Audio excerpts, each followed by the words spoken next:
Hello everybody, it's me Andrew Duthie here yet again, and in this video I will be reviewing the RWA Lee Enfield No.4 Mk1 OEM'd by Viva Arms.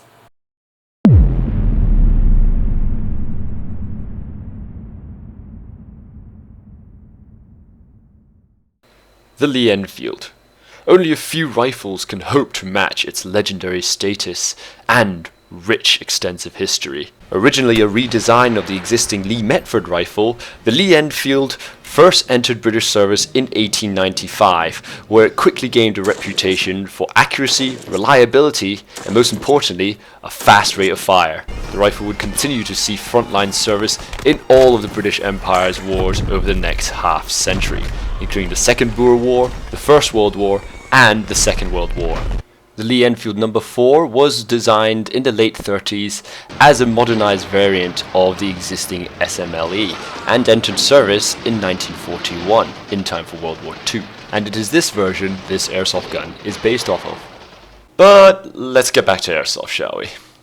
In short, the RWA Lee Enfield No.4 is a spring-powered bolt-action airsoft sniper rifle manufactured by Viva Arms. Included with the gun itself is a fully functional 30-round box magazine, an instruction manual, and a hop-up manual which I'll cover later on as it's quite a big deal. On first impressions, the gun features an absolutely gorgeous real wood and metal exterior. I personally found the varnish to be a little dark for my liking, but checking out all the real-world examples, there's so many varieties of wood that are used on the Lee Enfield that it's still pretty historically accurate. Moving to the top of the gun, we see the first major historical deviation, in that the Lee Enfield's bolt has been replaced by a silver cylinder. This is obviously essential to the working of the airsoft gun in the first place, so I can't really be too harsh on it. Flipping the rifle over to its left side reveals the safety. Raised is fire, and putting it down flat is safe.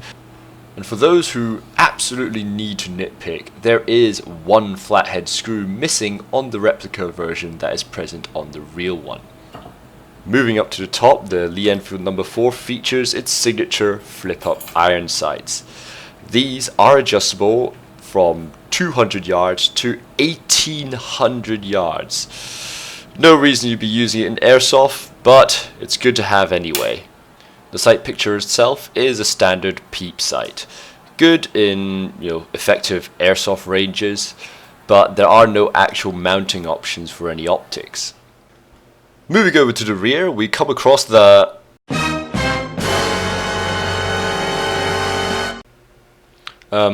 yeah, I don't really need to say anything, just bad form on the butt plate.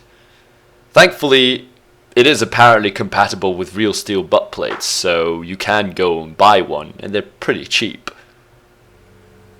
And now for the hop-up, which is going to be a bit of a doozy. To access the hop-up, one must first unscrew the front sling mount and the support ring, then remove the top cover in order to access the hop-up itself. To adjust that hop-up, you need to use a hex key. However, because the screw the hex key turns puts direct pressure on the hop-up rubber, turning it over 180 degrees runs the real risk of impaling your hop-up rubber with the screw. I don't pretend to be an expert or anything, but any design feature that disables the product due to half a screw turn leaves a lot to be desired. Surely there must have been a better way, man. Now, unlike other Lee Enfield replicas, the RWA Lee Enfield is the only one that actually loads from its actual magazine. So, which makes it unique in a way because the other ones tend to be VSR derivatives and load halfway along the barrel. So, loading it is fine, right? Easy, simple. The thing is that being located in a real magazine means that each BB has to then be fed into the hop-up chamber over here, which is why in the Lee Enfield you have to both pull back the bolt but also push the next BB into place before you can fire. Now, This makes it extremely easy on the other hand. One of the big flaws about this gun is that if you only loaded halfway and didn't connect to the rear, or just let go and had to pull it again, you double feed the gun. It's extremely easy to double feed. So when firing this, make sure you always commit to the pull and push decisively to the very front before firing off the action. As you may have noticed, the bolt is actually quite stiff. However, the RWA Lee Enfield's unique loading mechanism can only be partly to blame for the stiffness of the action. A closer inspection of the cylinder housing shows extremely tight tolerances for the moving parts, and what appears to be a slight bulge in the middle of the cylinder itself, causing an unnecessary amount of friction to the extent that it's producing some very visible scratches before I've even taken it to the range. Another thing is its price. At $569 US, the Lee Enfield is definitely not a budget gun. And while its price may not be as obscene as some other vintage looking airsoft guns, you'd at least expect many of these quality control issues to be ironed out before the gun went on market. And now for the Chrono. As usual, I'm using WE 0.25 gram BBs. Do note that the model I bought turned out to be a lower power Hong Kong friendly version, so its power level is probably going to be significantly lower than one sold to the US or Europe.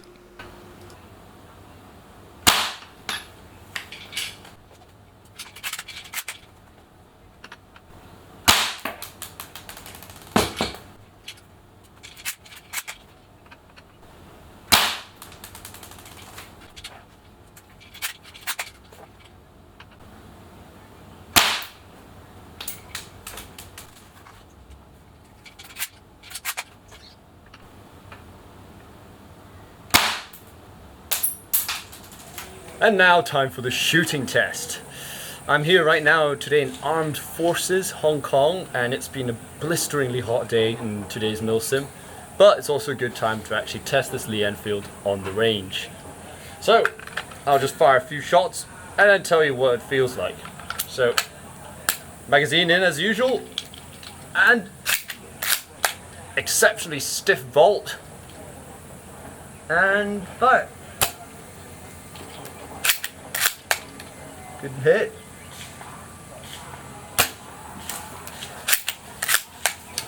The hop up, despite its difficulty, is not actually that bad. The gun shoots straight and has nominal accuracy.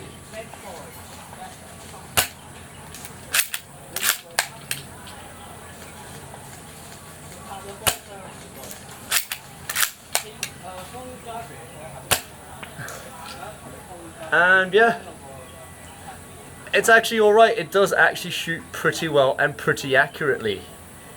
As usual, the only real issues are the stiffness of the bolt. But on the other hand, I've also noticed that while the sights can adjust for elevation, they can't adjust for windage.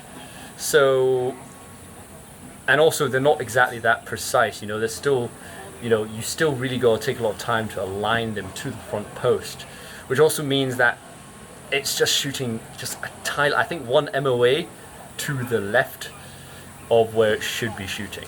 But other than that, yeah, it actually fires quite well. Aside from the stiffness of the bolt, it's decent. It's decent, and it is fully skirmishable in the state that it is right now. So yeah, I give it marks on that, 100%. For the accuracy test, I fired from a seated supporting position at a man-sized window target situated around 40 meters away.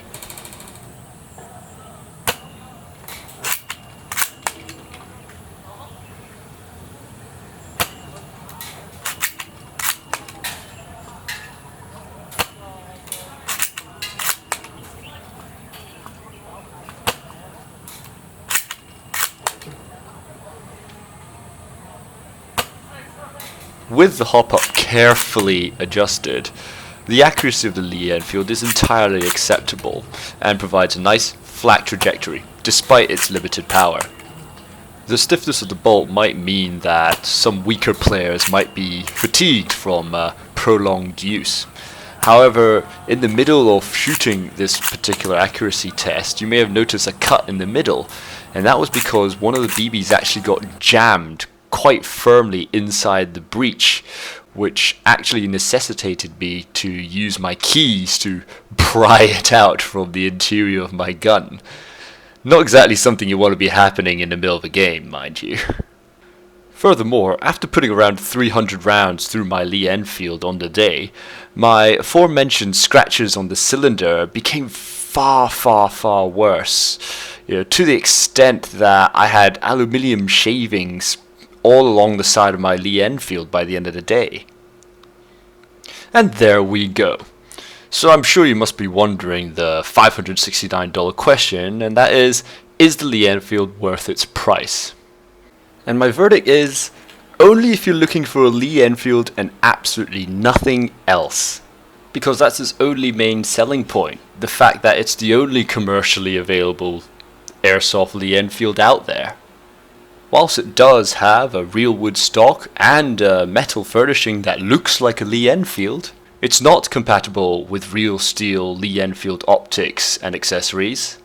And whilst the gun shoots straight under ideal conditions, it pales in comparison to far cheaper sniper rifles available on the market. And the fact that it uses entirely proprietary parts also means there's no way to really upgrade it. And this is even without taking into account the various quality control issues that have been generated by Viva arms with this gun. Overall, the RWA Lee Enfield really did have the potential to be a truly outstanding gun.